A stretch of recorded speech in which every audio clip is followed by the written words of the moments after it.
طسم.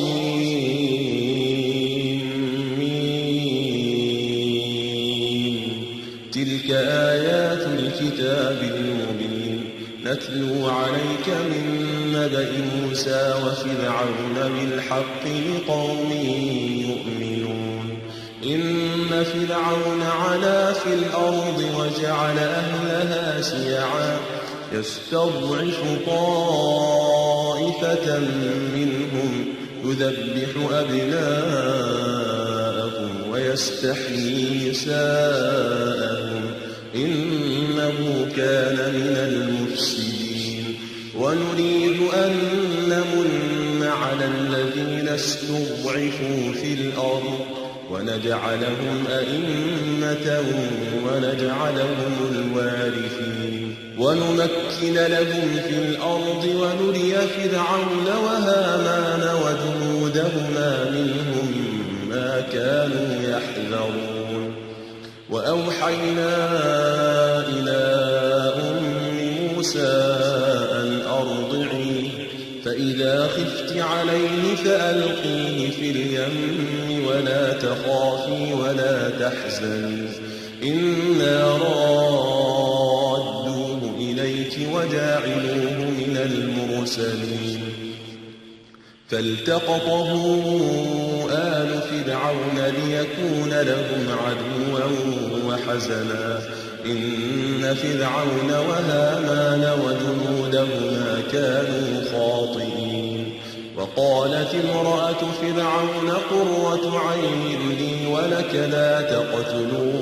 لا تقتلوه عسى أن ينفعنا أو نتخذه ولدا وهم لا يشعرون. وأصبح فؤاد أم موسى فارغا إن كادت لتبدي به لولا أن ربطنا على قلبها لتكون من المؤمنين.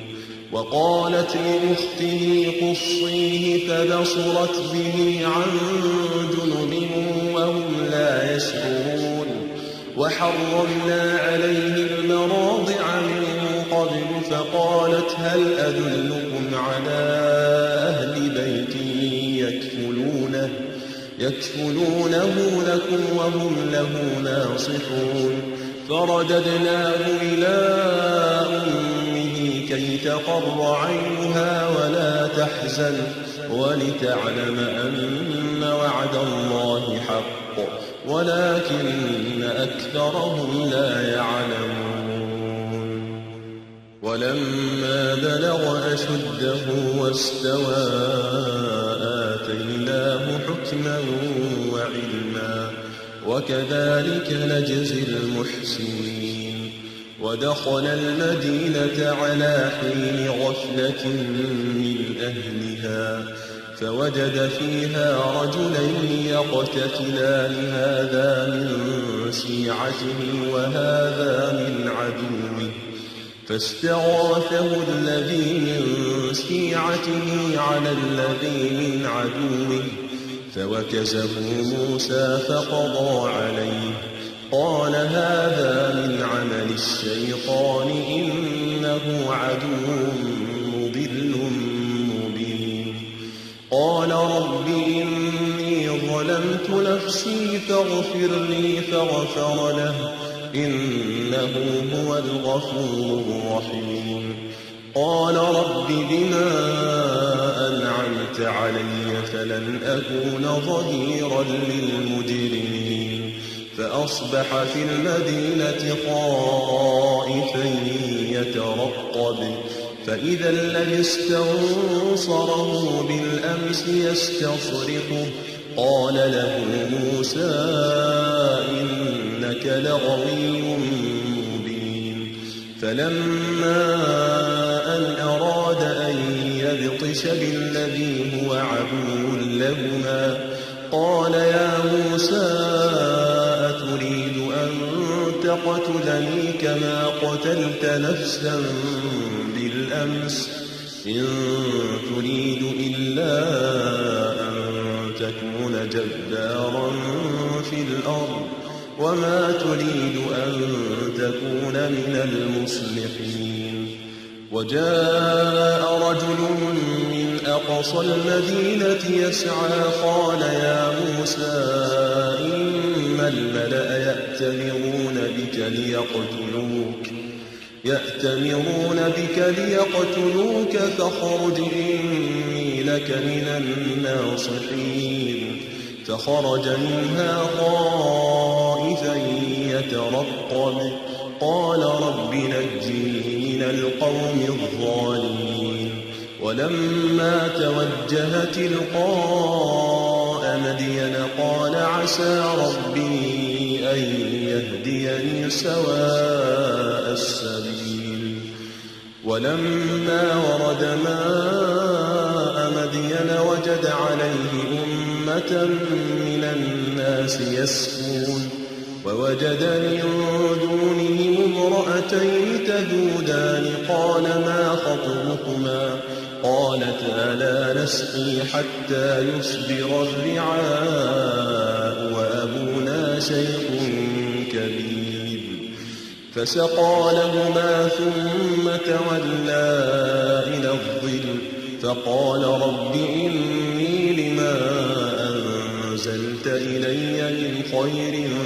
فقير. فجاءته إحداهما تمشي على استحياء قالت إن أبي يدعوك ليجزيك أجر ما سقيت لنا. فلما جاءه وقص عليه القصص قال لا تخف نجوت من القوم الظالمين. قالت إحداهما يا أبت استأجره إن خير من استأجرت القوي الأمين. قال إني أريد أن أنكحك إحدى ابنتي هاتين على أن تأجرني 8 حجج فإن أتممت 10 فمن عندك وما أريد أن أشق عليك ستجدني إن شاء الله من الصالحين. قال ذلك بيني وبينك أيما الأجلين قضيت فلا عدوان علي والله على ما نقول وكيل. فلما قضى موسى الأجل وسار بأهله آنس من جانب الطور نارا قال لأهلهم كثوا إني آنست نارا لعلي آتيكم منها بخبر أو جذوة من النار لعلكم تصطلون. فلما أتاها نودي من شاطئ الوادي الأيمن في البقعة المباركة من الشجرة أي يا موسى إني أنا الله رب العالمين وأن ألق عصاك. فلما رآها تهتز كأنها جان ولا مدبرا ولم يعقب. يا موسى أقبل ولا تخف إنك من الآمنين. أسلك يدك في جيبك تخرج بيضاء من غير سوء واضمم إليك جناحك من الرهب فذلك برهانان من ربك إلى فرعون وملئه إنهم كانوا قوما فاسقين. قال رب إني قتلت منهم نفسا فأخاف أن يقتلون وأخي هارون هو أفصح مني لسانا فأرسله معي يرد أن يصدقني إني أخاف أن يكذبون. قال سنشد عضدك بأخيك ونجعل لكما سلطانا فلا يصلون إليكما بآياتنا أنتما ومن اتبعكما الغالبون فلما جاءهم موسى بآياتنا بينات قالوا ما هذا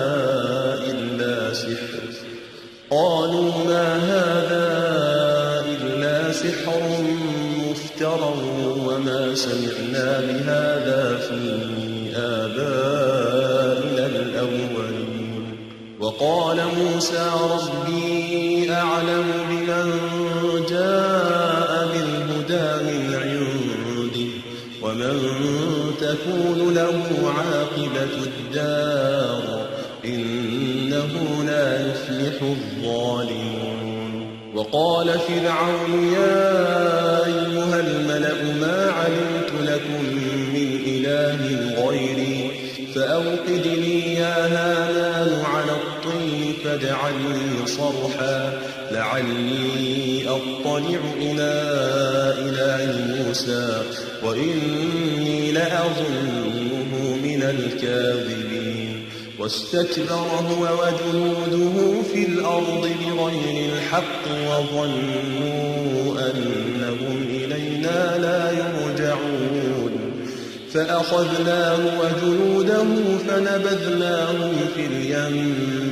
فانظر كيف كان عاقبة الظالمين وجعلناهم أئمة يدعون إلى النار ويوم القيامة لا ينصرون وأتبعناهم في هذه الدنيا لعنة ويوم القيامة هم من المقبوحين ولقد آتينا موسى الكتاب من بعد ما أهلكنا القرون الأولى بصائر للناس وهدى ورحمة لعلهم يتذكرون وما كنت بجانب الغرب إذ قضينا إلى موسى الأمر وما كنت من الشاهدين ولكننا أنشأنا قرونا فتطاول عليهم العمر وما كنت ثاويا في أهل مدين تتلو عليهم آياتنا ولكننا كنا مرسلين وما كنت بجانب الطور إذ نادينا ولكن رحمة من ربك لتنذر قوما ما أتاهم من نذير من قبلك لعلهم يتذكرون ولولا أن تصيبهم مصيبة بما قدمت أيديهم فيقولوا ربنا لولا أرسلت إلينا رسولا فنتبع آياتك ونكون من المؤمنين فلما جاءهم الحق من عندنا قالوا لولا أوتي مثل ما أوتي موسى أولم يكفروا بما أوتي موسى من قبل قالوا سحران تظاهرا وقالوا إنا بكل كافرون قل فأتوا بكتاب من عند الله هو أهدى منهما أتبعه إن كنتم صادقين فإن لم يستجيبوا لك فاعلم أنما يتبعون أهواءهم ومن أضل ممن اتبع هواه بغير هدى من الله إن الله لا يهدي القوم الظالمين ولقد وصلنا لهم القول لعلهم يتذكرون الذين آتيناهم الكتاب من قبله هم به يؤمنون وإذا يتلى عليهم قالوا آمنا به إنه الحق من ربنا إنا كنا من قبله مسلمين أولئك يؤتون أجرهم مرتين بما صبروا ويدرؤون بالحسنة السيئة ومما رزقناهم ينفقون وإذا سمعوا اللغو أعرضوا عنه وقالوا لنا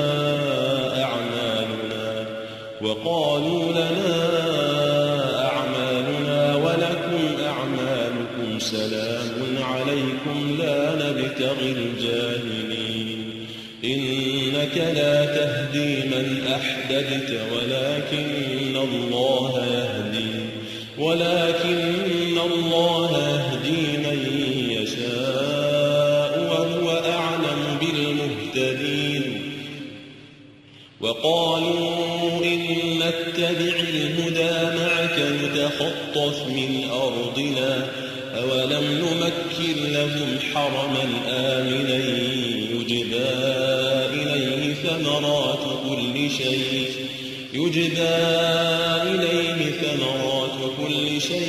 رزقا من لدنا ولكن أكثرهم لا يعلمون وكم أهلكنا من قرية بطرت معيشتها فتلك مساكنهم لم تسكن من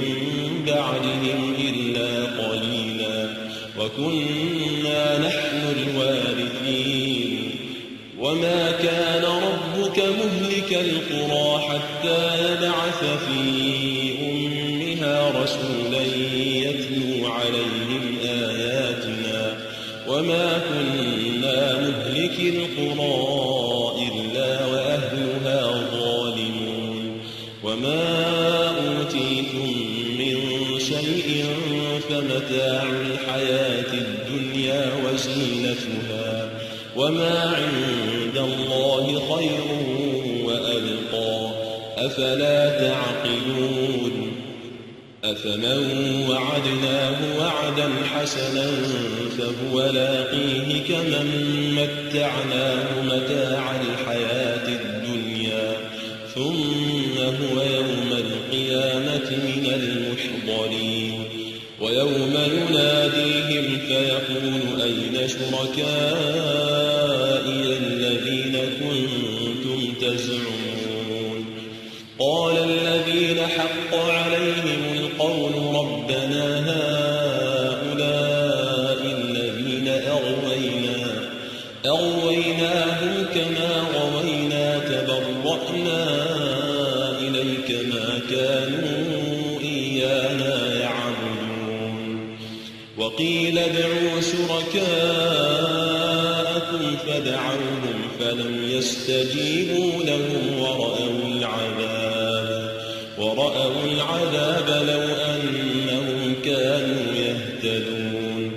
ويوم يناديهم فيقول ماذا أجبتم المرسلين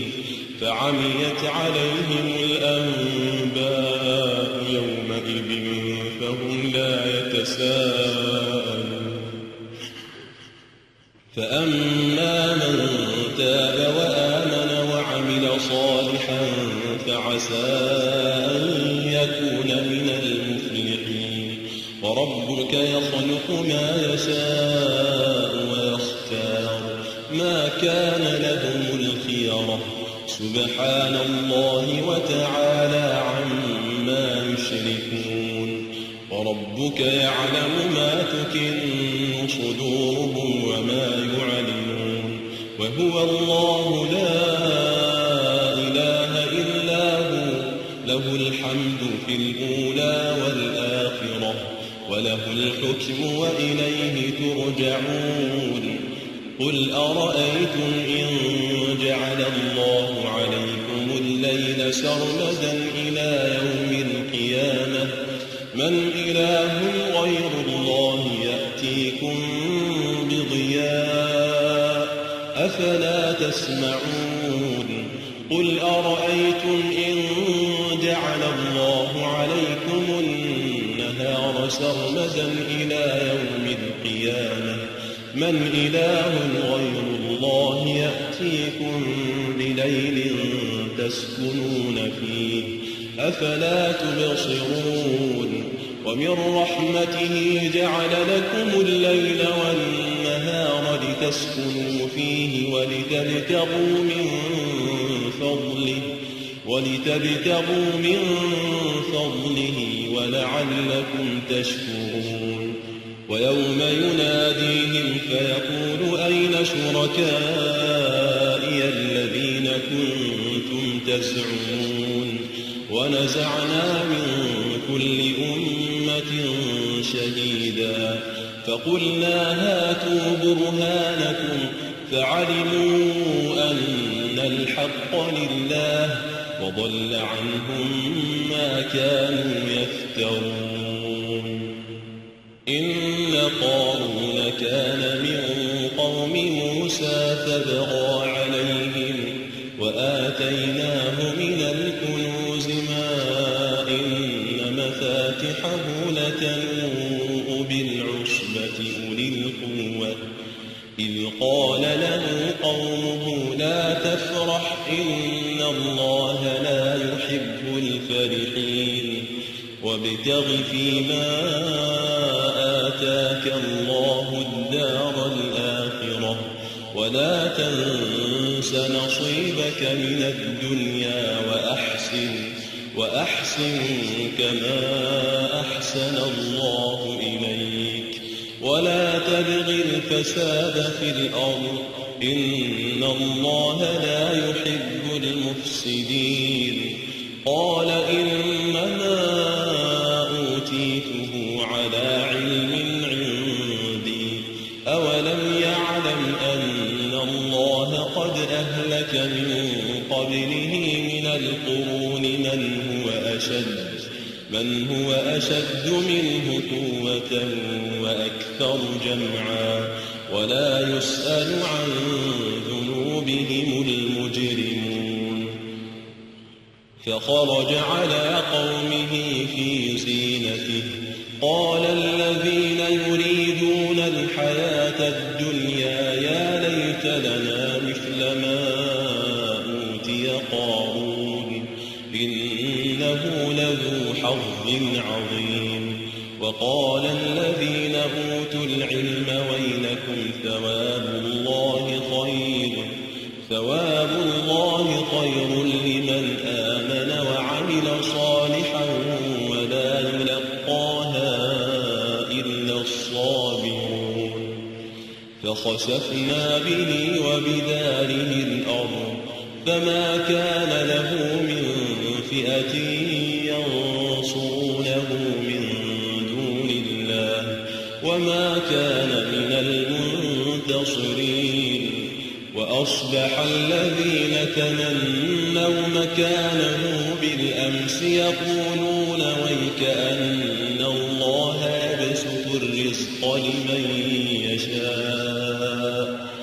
ويكأن الله يبسط الرزق لمن يشاء من عباده ويقدر لولا أن الله علينا لخسف بنا ويكأنه لا يفلح الكافرون تلك الدار الآخرة نجعلها للذين لا يريدون علوا في الأرض ولا فسادا والعاقبة للمتقين من جاء بالحسنة فله خير منها ومن جاء بالسيئة فلا يجزى الذين عملوا السيئات إلا ما كانوا يعملون إن الذي فرض عليك القرآن لرادك إلى معاد قل ربي أعلم من جاء بالهدى ومن هو في ضلال وما كنت ترجو أن يلقى إليك الكتاب إلا رحمة من ربك فلا تكونن ظهيرا للكافرين ولا يصدنك عن آيات الله بعد إذ أنزلت إليك وادع إلى ربك ولا تكونن من المشركين ولا تدع مع الله إلها آخر لا إله إلا هو كل شيء هالك إلا وجهه له الحكم وإليه ترجعون